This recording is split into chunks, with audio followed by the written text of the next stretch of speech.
almost 200 years, the ship of the line was the dominant fighting machine on the seas. Manned by a crew of 850 and capable of firing over 1.5 tons of iron shot in a single devastating broadside, these 18th century floating fortresses were the nuclear-powered capital ships of their day. It's like an office building with cannon. It's intimidating, it's big, it's powerful, and it is the most complicated thing in 1750. In the 17th and 18th centuries, these wooden walls, crewed by iron men, fought titanic, bloody battles. The largest fleet actions in history. Battles that would crush and create empires. Using color reenactment, Battle Stations goes below decks of the age of fighting sail's most famous warship. Her name is Victory.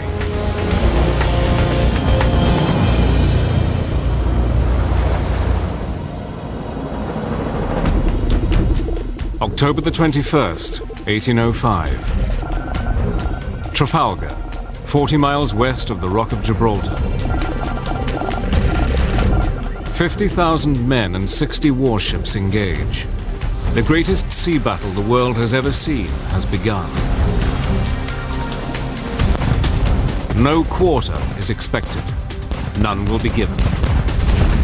They were such grim, desperate, savage, brutal battles, and the chance of surviving them was, 1 in 3 if you were at the front of the line. Napoleon Bonaparte, the French tyrant of Europe, has commanded his Franco-Spanish fleet to gain control of the English Channel. But blocking his ambition as well as his ships is a British fleet. Its flagship is HMS Victory, commanded by Admiral Horatio Nelson. He stands under fire. He doesn't hide, he doesn't shirk from the battle, he leads the battle. So Nelson's job is to reduce the battle to a melee of ship on ship and leave his men and Victory to do what they do best: close in, finish off, destroy.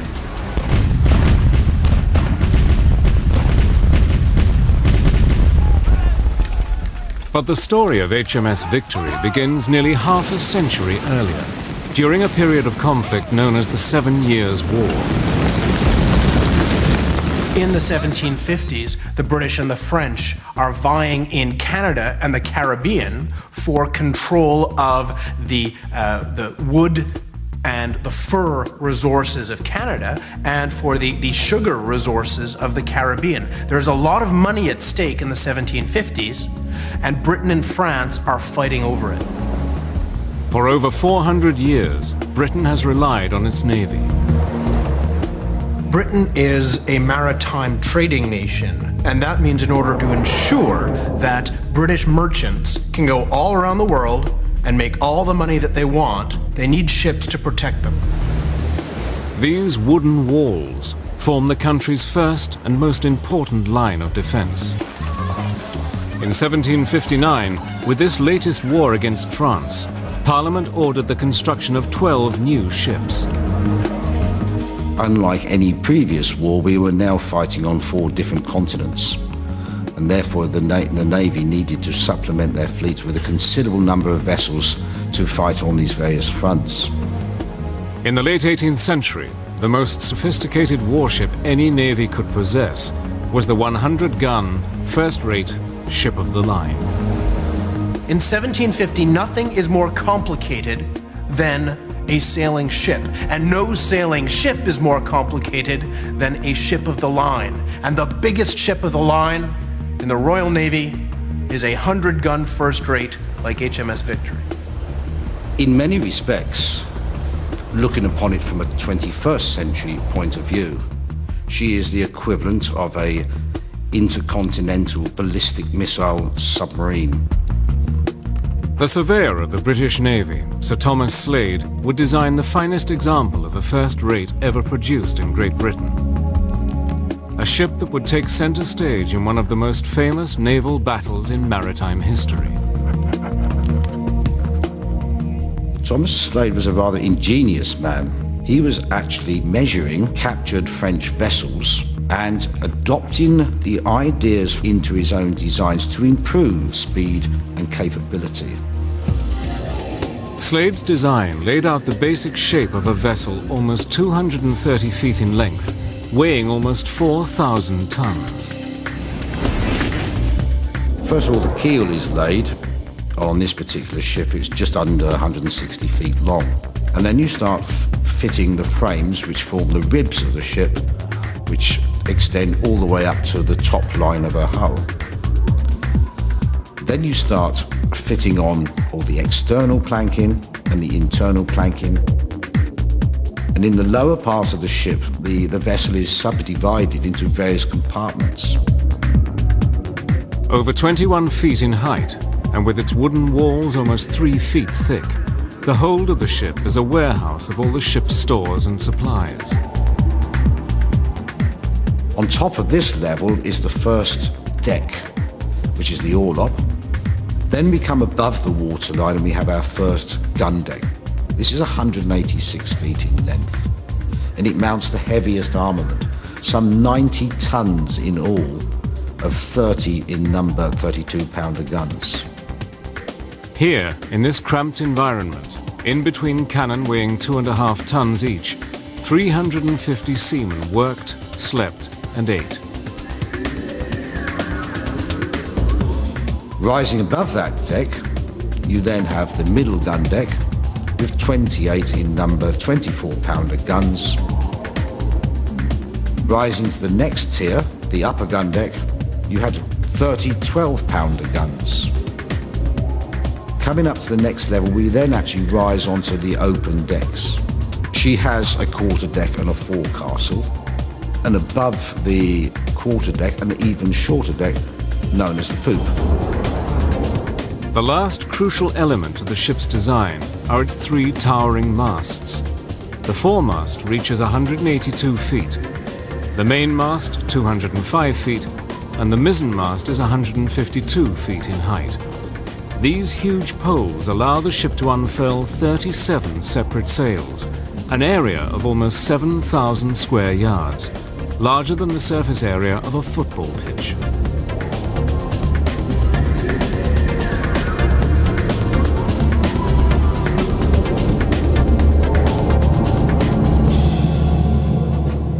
But in the pre-industrial 18th century, producing a warship of this scale and sophistication was a monumental undertaking.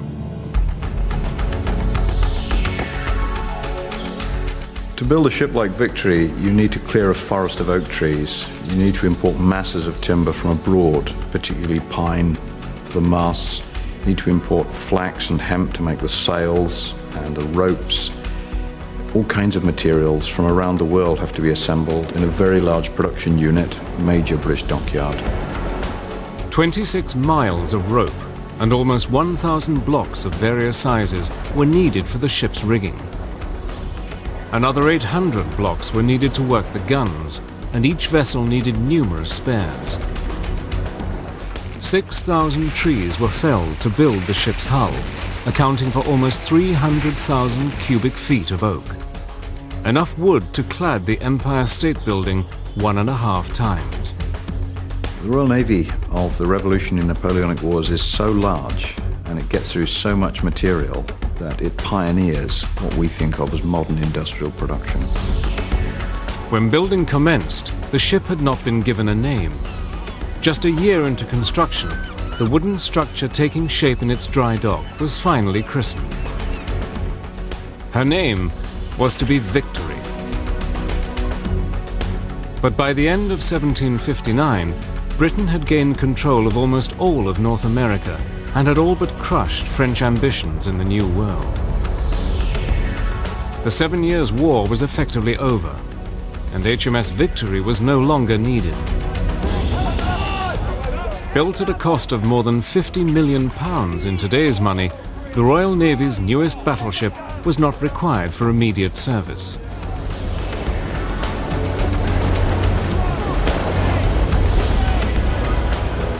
The first rate that would go on to become the flagship of the Royal Navy into the 21st century spent the first 13 years of her life laid up. But a new conflict on the other side of the Atlantic would see Victory in active service. The American Revolutionary War. With the formal end of the 7 Years' War in 1763, Great Britain had doubled the size of its North American empire. But levying taxes to cover the costs of this expansion created resentment in the colonies. With France as an ally, the colonists challenged British rule. The Revolutionary War had begun. In 1778, HMS Victory readied for war. Once a man-of-war was at sea, she had to be entirely self-sufficient.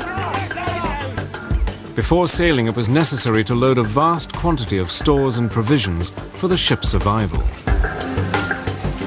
The ship could carry up to 357 tons of water. Then she would carry something like 50 tons of beer, some 45 tons of salted meat, beef or pork, 2 tons of peas, 2 tons of butter, 45 tons of bread in biscuit form, and a further 10 tons of flour. It is probably the same kind of logistics problem of storing one of these ships as it is to prepare a cruise liner for the Caribbean today. In addition to food, HMS Victory would need a crew. Any warship of any period is only as good as the quality of the men on board, because every piece of work on the ship requires large numbers of men applying skill and physical force to carry out the job. The captain was assigned the ship by the Admiralty, and it was his responsibility to find its crew. Some will have joined the ship voluntarily, having served with the captain on previous vessels.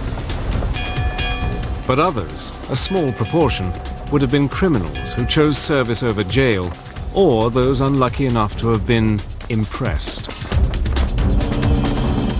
In times of conflict, when volunteers and recruits were scarce, press gangs would seize and carry individuals into service by force. The press had quotas to fill. And if you tell a press officer that he's got to impress so-and-so many able seamen over the course of a week, and he's a little bit short of his quota, well, perhaps a shepherd or two is going to find himself aboard ship wondering how he got there. Though life on board a ship of the line in the 18th century offered little in the way of comfort, conditions were not as bad as popular depictions would have us believe. A Royal Navy vessel of the 18th century represented a microcosm of British society.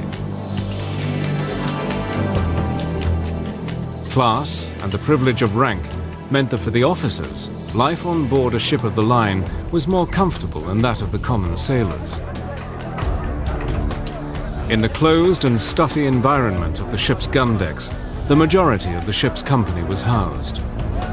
On one deck alone, 350 men would work, eat and sleep around the main armament of 32-pound guns.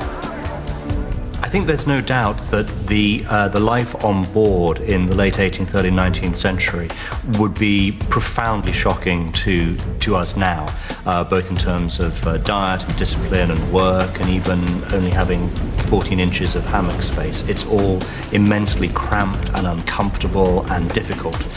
But it's always relative.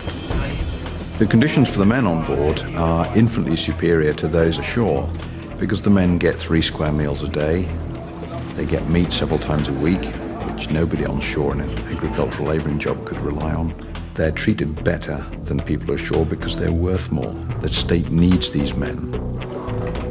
For the majority of the crew, their diet consisted chiefly of salt beef or pork, oatmeal, biscuits, and occasionally cheese and butter. Hot food could only be prepared at the galley stove in calm weather, and there were no fresh provisions except on rare occasions. Although the food would be monotonous, it was given in good quantities, and the average seaman then was actually eating between 4,500 and 5,000 calories a day. And he needed this amount of calories primarily because the work on board was all manual and hard. Crucial to the well-being of the ship's company was its surgeon. By providing medicine to maintain the general health of the crew, he would treat everyday ailments from boils and sores to diseases and the horrific maiming injuries caused by battle. But 18th century sailors would often seek the solace of other, more common medicines: beer and diluted rum, known as grog. And you didn't get a little bit of rum, you got a lot of rum.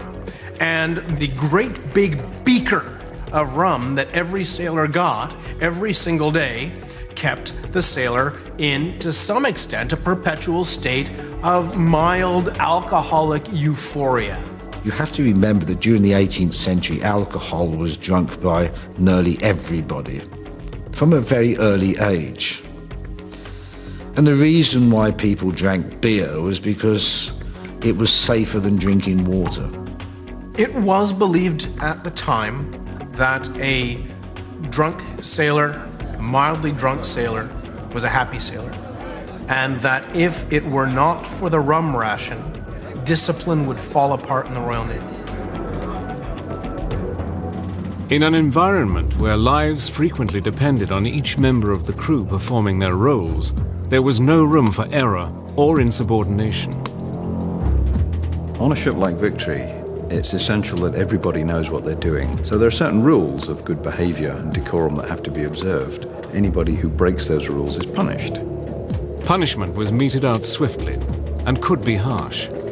But in the 18th century, punishments handed out on board a ship of the line were less severe than is commonly believed. At the same time as Lord Nelson is fighting the French aboard his ships, minor theft is a hanging offense in England. And it is in fact the Royal Navy which introduces to British justice the very idea of lesser punishments for lesser offenses. So perhaps the punishment for theft or buggery or any number of offenses in law at the time was death. On a ship of the Royal Navy, you might only be flogged for it.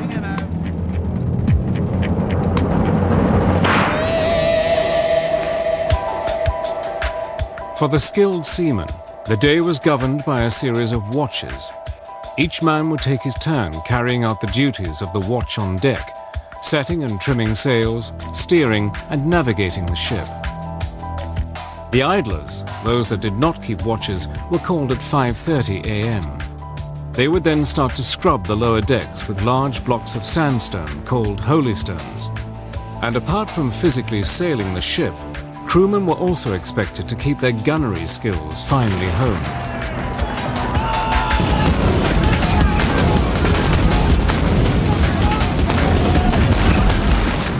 Each gun was manned by a 6-man crew, known by numbers to make orders easier in the noise of battle. Number 1 is the gun captain, who aims and fires the gun. Number 2 uses a long spike to turn and raise the barrel and maneuver the gun after firing. Number 3 loads the gun and rams the shot and powder home. Number 4 sponges out the gun, ensuring that no burning powder or waste is left to cause premature ignition of the new charge. Number 5 works opposite number 2 to move the gun, whilst number 6, the smallest and youngest of the crew, often 10-year-old boys known as powder monkeys, collects the gunpowder charges from the magazine deep in the hold.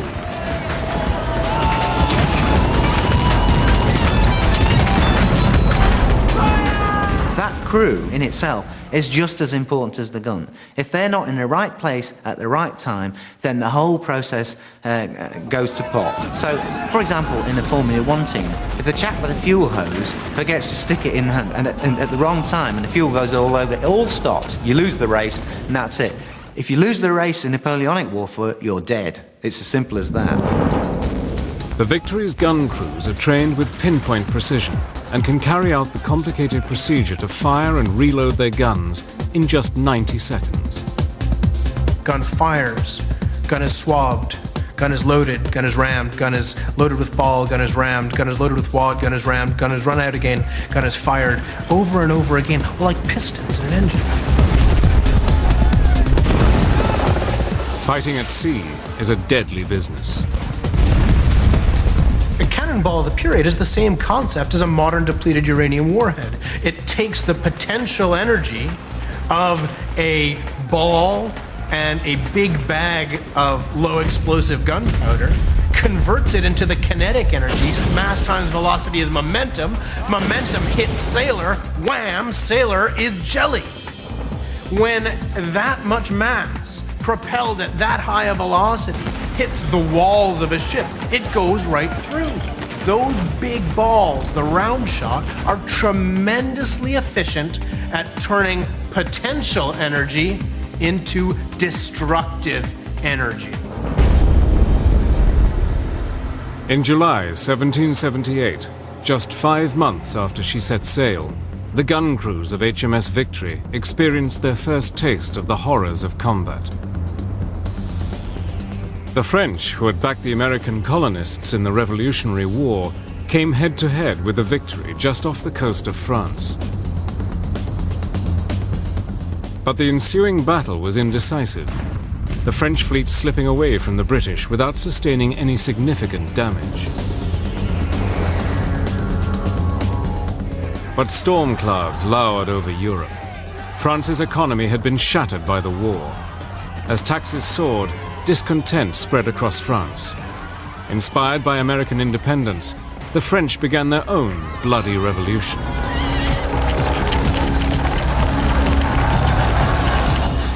The outcome would change the face of Europe forever and present the Victory with her greatest challenges.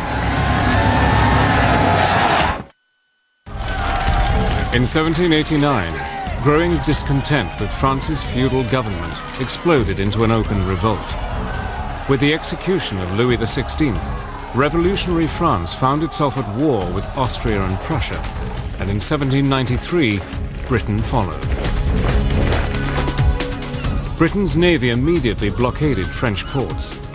By positioning Royal Navy ships just outside the French harbors, the British could keep the French navy in port for years on end. This had several advantages. It meant the British were experienced, highly efficient seafarers. They handled their ships with skill. The French and Spanish, by contrast, had no sea experience. And so however brave they were, they lacked the seafaring skills to compete with the British. In fact, the blockade was so effective that one contemporary witness described the French as being, for the most part, badly equipped, that a portion of the crews had never been trained at sea, and that, in short, the fleet was not in a state to perform the services appointed to it. But the French themselves were to blame for the poor state of their navy. Caught up in the bloody turmoil of the Terror, thousands of aristocrats, many of them naval officers, were executed. If you wanted to really hurt the French Navy, one way to do it would be to take all the officers out and kill them. And that, of course, is exactly what the French government does during the French Revolution. They removed all of those skilled navigators, seafarers, and commanders, and they had to repopulate the quarterdecks of their ships with over-promoted midshipmen, merchant ship captains, and civilian volunteers. And the result was catastrophic. To successfully sail a first-rate ship of the line, experience was paramount. Controlling such a huge, complex, flexible machine requires a tremendous sense of timing, because nothing you do on a ship like that happens instantly. You can't put the brakes on, you can't accelerate. Everything takes time. You have to anticipate everything that you need to do. And the greatest ship captains of this period are not the men with the quickest reactions, but the ones with the best anticipation. In the 18th century, naval engagements required nerve and skill. Ships of the line fought in a line of battle, one behind the other. This is because they could only fight their guns on either broadside, yet they could only make progress with the wind pushing the sails, so they couldn't actually fire in the direction they were going. Though many battles were fought in this way, they seldom resulted in a decisive victory for either side. But a decisive outcome could be achieved by breaking the line. If you can put your firepower at one end of the line and hit that long lineup hard with all of your firepower, they will go down like dominoes. Every part of a ship is vulnerable from the stern or from the prow. If you can rake a ship longitudinally, the whole ship is lined up in front of you, ready to go down. With no bulkheads to slow their passage, the cannonballs caused horrific damage the entire length of the ship. James Atcherley, a Royal Marines captain aboard HMS Victory, recalled.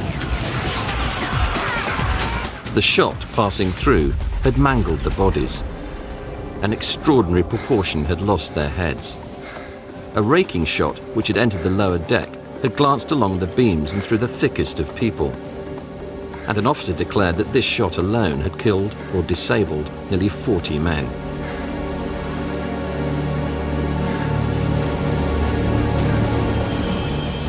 On February the 14th, 1797, at Cape St. Vincent, near Gibraltar, HMS Victory faced a numerically superior Spanish fleet on its way to join the French. In the ensuing battle, a young frigate captain, Horatio Nelson, broke the Spanish line and attacked several ships, including the Santissima Trinidad, then the largest ship in the world. By nightfall, the Spanish had been beaten into submission. The British, inspired by Nelson, had captured 4 and crippled 10 of the Spanish vessels. Britain had secured its unassailable position in European waters, thanks largely to Nelson, a man who would later become a legend. In October 1797, the Victory returned to England, where she was refitted and repainted with her distinctive black and yellow livery.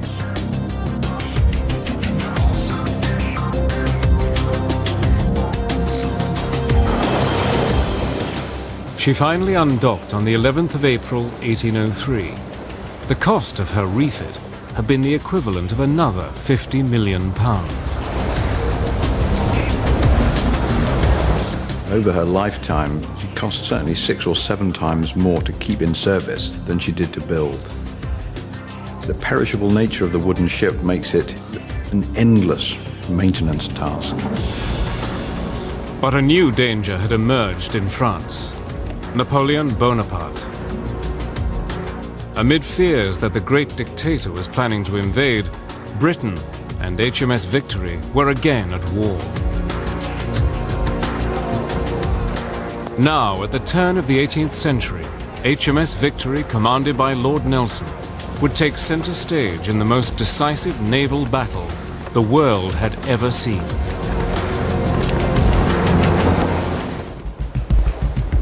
The early 19th century saw a brief period of peace signed between Britain and France at Amiens in 1802, but it was an uneasy agreement, and war broke out again in May 1803. Napoleon Bonaparte, the tyrant of Europe, had set his mind on the conquest of Britain. In order to force Great Britain to do his will, Napoleon Bonaparte is prepared to invade Great Britain. In order to get to Great Britain, he's got to cross the English Channel. In order to cross the English Channel, he has to ensure that his army is not attacked by the Royal Navy in the process.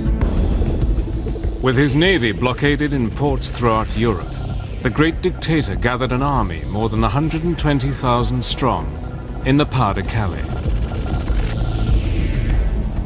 But Bonaparte knew that before any invasion could take place, the Royal Navy must be swept from the English Channel. Let us be masters of the Straits for 6 hours, and we shall be masters of the world. The scene was set for the most decisive naval battle in history, Trafalgar. The biggest problem that the French have in fighting at sea is Napoleon.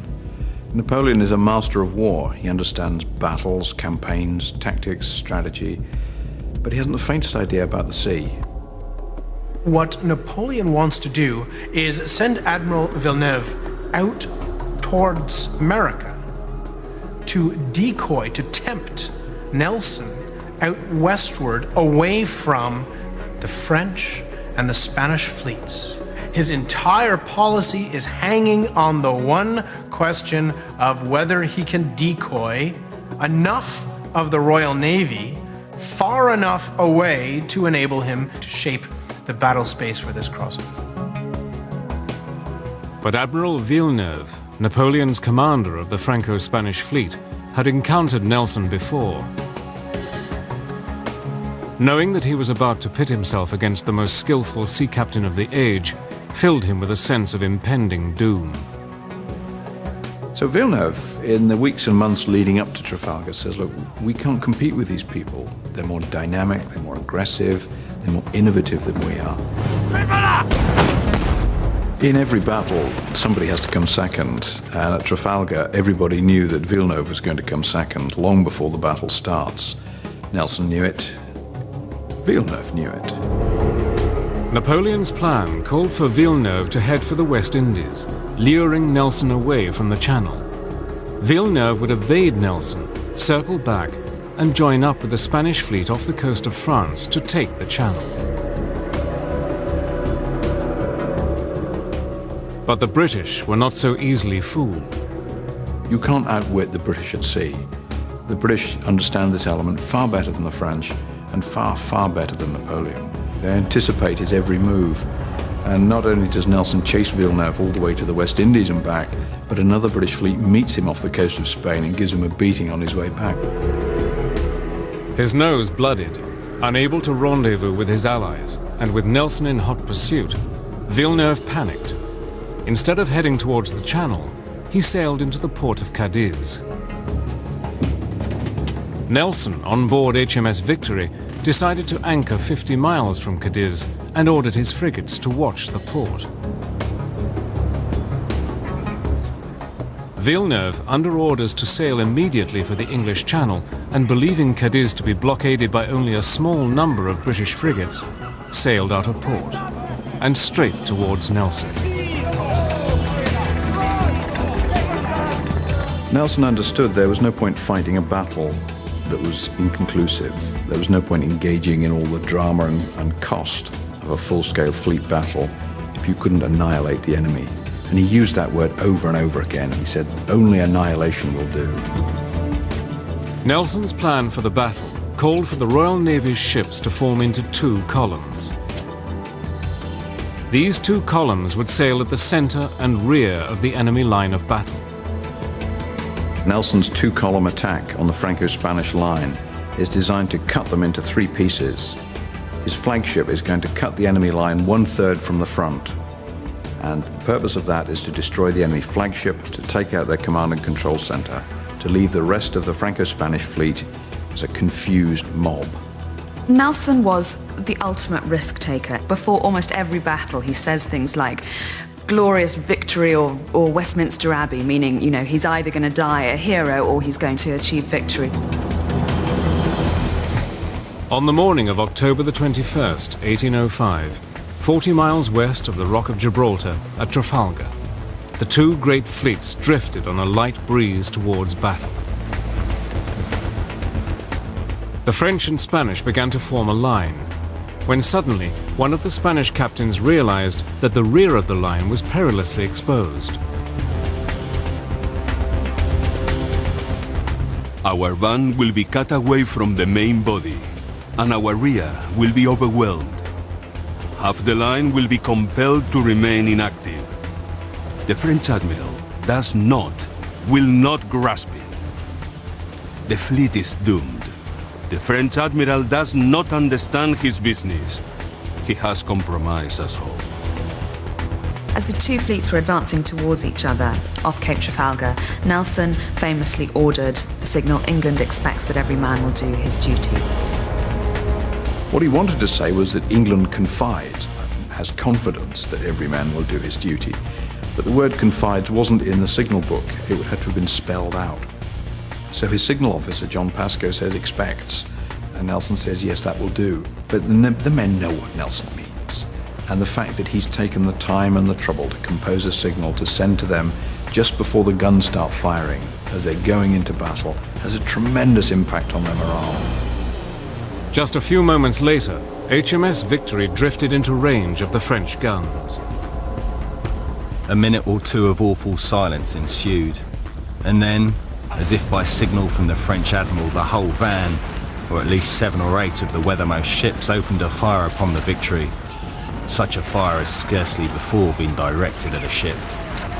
Fought at close quarters, the Battle of Trafalgar raged in an area just 1.5 miles long and a half-mile wide. 60 ships of the line engaged, the French and Spanish with 33, and Nelson with 27. According to Second Lieutenant Roteley, a Royal Marine officer aboard HMS Victory, the fighting was brutal. There was the fire from above, the fire from below, besides the fire from the deck I was upon. The guns recoiling with violence, reports louder than thunder, the decks heaving and the sides straining. I fancied myself in the infernal regions where every man appeared a devil. A midshipman on the Royal Sovereign later writes, "It was shocking to see so many brave seamen mangled so. Some with their heads half shot away, others with their entrails mashed, lying panting on the deck." Almost 2 hours after the battle had begun, a single musket shot fired from the rigging of the French ship Redoutable rang out.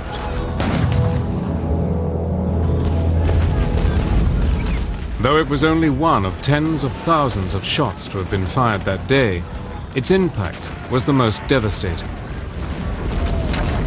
The battle that had been masterminded by Britain's hero of Cape St. Vincent had all but been won, but Admiral Nelson lay dying.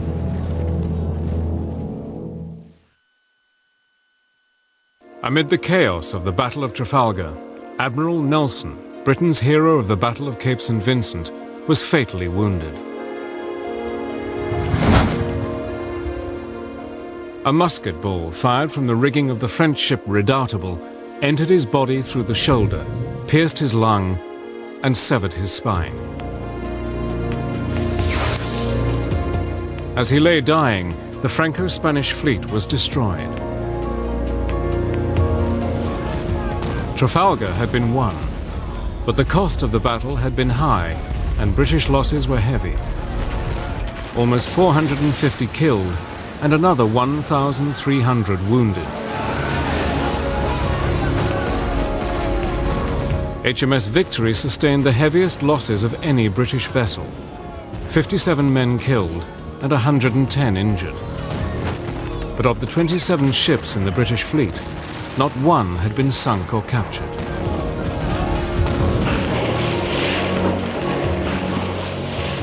For the French, it was a different story.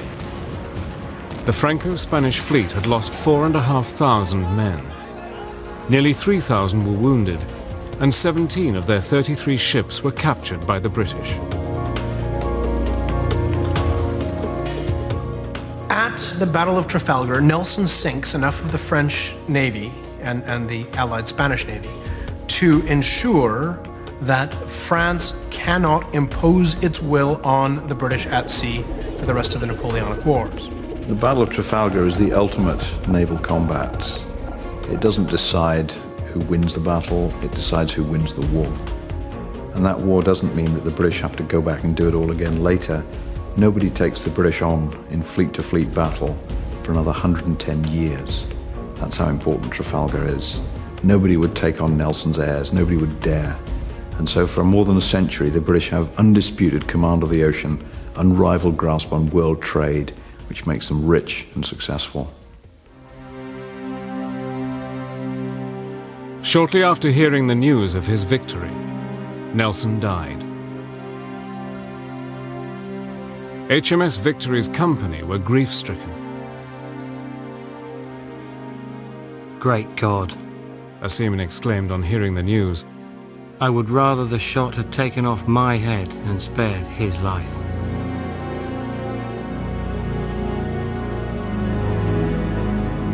it is the perfect victory for Nelson. He saves the country, and he dies in the process. Not only is Lord Nelson a hero, he's a martyr. Is it any wonder that the British people build a great big stick in the middle of London and put a statue of Lord Nelson on the top of it?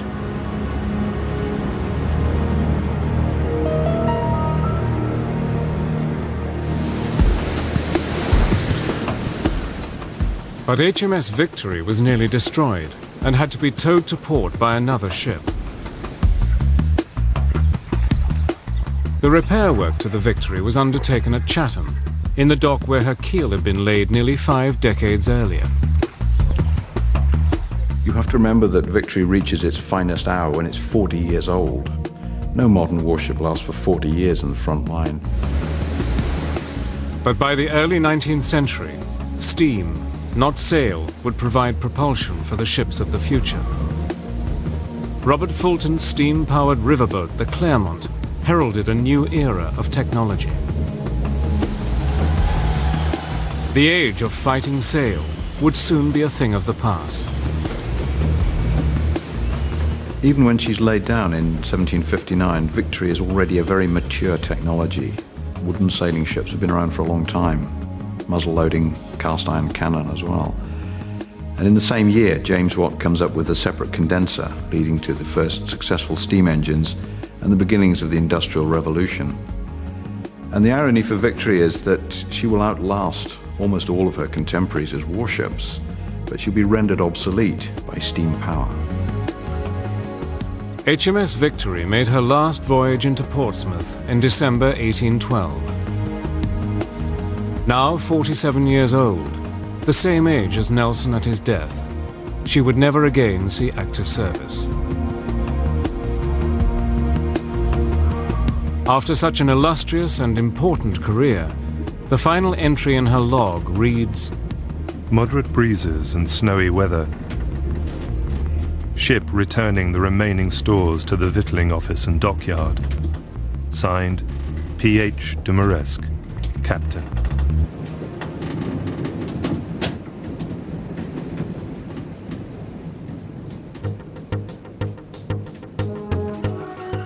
More than 150 years after her construction, the Society for Nautical Research recognized that the condition of HMS Victory would soon be beyond repair. The Death Watch beetle causing untold damage to its wooden structure. A Save the Victory Fund was launched to repair the famous ship and to restore her appearance to that of the ship Nelson had known at Trafalgar.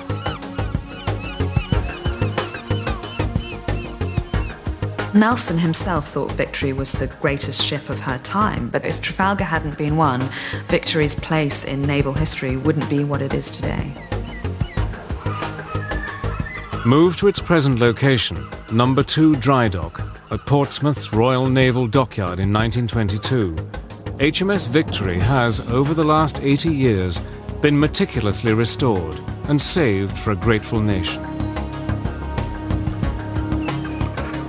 Today, HMS Victory flies the flag of Commander-in-Chief of Naval Home Command and remains the oldest commissioned warship in the world, the second being the 44-gun frigate USS Constitution.